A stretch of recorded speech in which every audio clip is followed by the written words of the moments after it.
Pour les enfants et leurs parents, chaque année, c'est la même épreuve, acheter la paire de chaussures de la rentrée.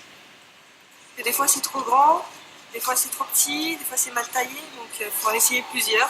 Oula, on met 3 pieds comme ça, non? Est-ce que c'est trop grand? Est-ce que tu touches au bout là? Ton orteil, il touche, le gros orteil? Comme ils grandissent très vite des pieds et qu'ils courent un peu partout, qu'ils les abîment très vite, c'est vrai que le critère va être plus le prix.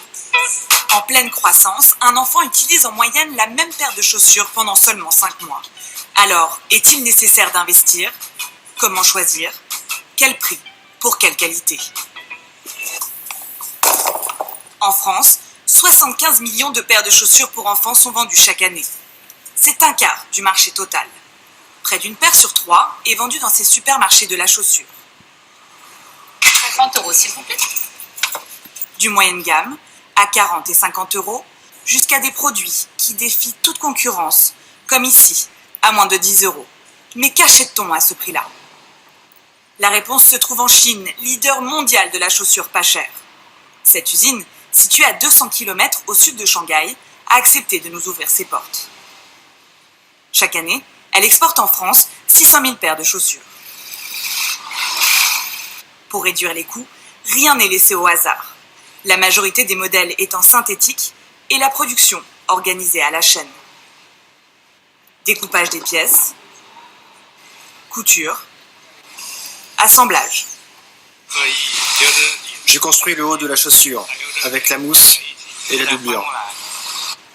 Puis la tige de la chaussure est collée aux semelles, une pratique qui permet une nouvelle fois d'économiser du temps et de l'argent. Priorité absolue du patron de l'usine. Depuis les matières premières jusqu'aux accessoires, on trouve tout localement. Cela nous évite les frais de transport et en plus la plupart des semelles sont fabriquées par nous-mêmes. Vous voyez, c'est comme ça que nous arrivons à contrôler facilement le coût de fabrication. Prix moyen d'une paire à la sortie de l'usine chinoise, 7 euros. C'est beaucoup moins qu'à la sortie de l'atelier de cette marque française haut de gamme, 30 euros. À Pau, nous avons pu pénétrer dans les coulisses d'un des leaders français de la chaussure pour enfants. Si les modèles sont conçus ici, la fabrication, elle, se fait en Tunisie. Alors, qu'est-ce qui justifie un tel écart de prix avec la chaussure chinoise? Première différence, la matière première. Hormis la semelle, du 100% cuir. Une chaussure de qualité, c'est à peu près 50% de matière première. La matière première principale, c'est le cuir. Nous utilisons des cuirs épais mais souples qui sont fabriqués en Europe dans des tanneries de qualité. Nos cuirs respirent, ce qui est extrêmement simple pour le pied de l'enfant. Cette chaussure est composée d'une vingtaine de pièces. Et pour la monter, 120 étapes sont nécessaires. C'est 3 fois plus que pour une chaussure premier prix. Et voilà, le produit fini. Mais la qualité de fabrication est-elle la garantie d'une meilleure chaussure pour le pied? Pour le savoir, nous avons rencontré un podologue. Nous lui avons demandé de comparer 3 paires de chaussures de taille 30. Une paire haut de gamme à 76 euros, une à 40 euros et une entrée de gamme à 20 euros. Pour lui, il existe 5 critères de qualité.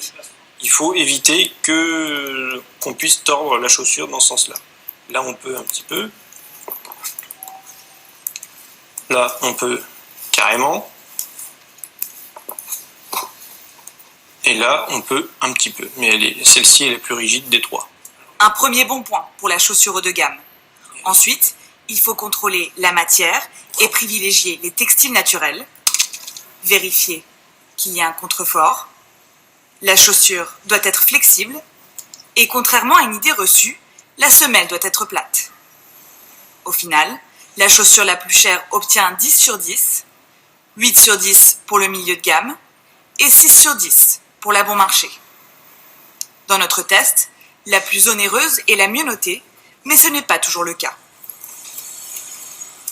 Le prix n'est pas forcément corrélé à la qualité de la chaussure. Vous avez des chaussures chères, de marque en général, qui n'ont aucune des caractéristiques que je vous ai citées. Une fois que l'on a trouvé chaussure à son pied, une dernière chose à éviter, les transmettre aux frères et sœurs. Une chaussure doit avoir un usage strictement individuel.